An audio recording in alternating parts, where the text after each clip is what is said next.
আসসালামু আলাইকুম কাকা। ওয়ালাইকুম আসসালাম রহমতুল্লাহি বরকাত। কাকা পাট ছিলতেছেন না?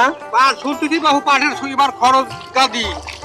এবার খেলার কাটা দিছি 6টা আঠি, ফেলাতে দিছি 7টা আঠি, আবার দুয়াতি 7টা আঠি। এবার বাহু খরচের গাদি।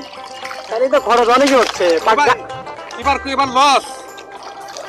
এবার বাহু লস যাচ্ছে যে এত এই যে খরচই হচ্ছে আঠি প্রতি কোটি কোটি আঠি, তাও দেখা যাচ্ছে যে 21টা আঠি খরচে পড়ছে কাটা দোয়া দিয়ে।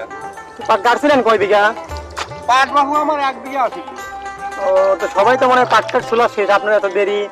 পাট বাহু ছোলা ধরে নাই, ধরতেছে কত পাওয়া গেছে, মানে এবার বাবু খরচ বেশি হচ্ছে।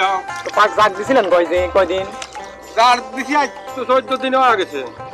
14 দিন না, তার মানে 15 দিনের দিন চলতেছেন পাট? হ্যাঁ, 15 দিন পাট তুলতেছি। তো পাট শুকাবেন কতদিন আবার? পাটে যখন আল্লাহ যদি রোদ দেয় তাহলে দেখা যাবে না যে কালকে রোদ দেবো না, যদি রোদ হয় তো কালকেই শুকো যাবে নি। ও মানে শুকানোর পরে আপনি বিক্রি করে দিবেন না? শুকনোর পরে বিক্রি করে দেবো। তো দর্শক বন্ধুরা দেখেন যে আসলে গ্রামের কাকাদের কত কষ্ট, পাট কাটা থেকে ছোলা পর্যন্ত বাজারজাত করা পর্যন্ত অনেক খরচ যায়। তো তাদের আসলে দাম পোষাচ্ছে না কাকা।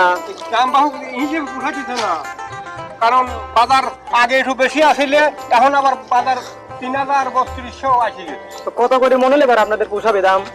আমার বাহু 4000 টাকা দিয়ে ভরে পোষায়। ও আসলে দেশে কোনো নির্দিষ্ট সরকার না থাকার কারণেই হ্যাঁ, দাম আসলে হচ্ছে না। সে বাহু এবার পাটে খরচ বেশি। ভাই হ্যাঁ কোন ওই পাট তো শুনতেছেন, কষ্ট কিরকম? কষ্ট সেই রকম। তো ভাই পাট টাকের গাড়িবেন নাকি আর? আর কার বলার ও আসলে কষ্ট অনেক, কিন্তু কোনো লাভ নেই। লাভ নাই, খালি কষ্টই খালি। দেখা যায় খরচ ওঠে না না।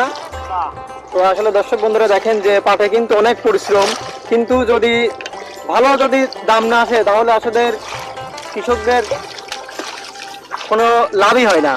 দেখতে পাচ্ছেন যে অনেকেই কত ঠাটা পড়ে রোদের মধ্যে পাট তুলতেছে, কিন্তু তাদের দেখা যায় দামে যদি না পোষায় তাহলে সব কিছুই লস।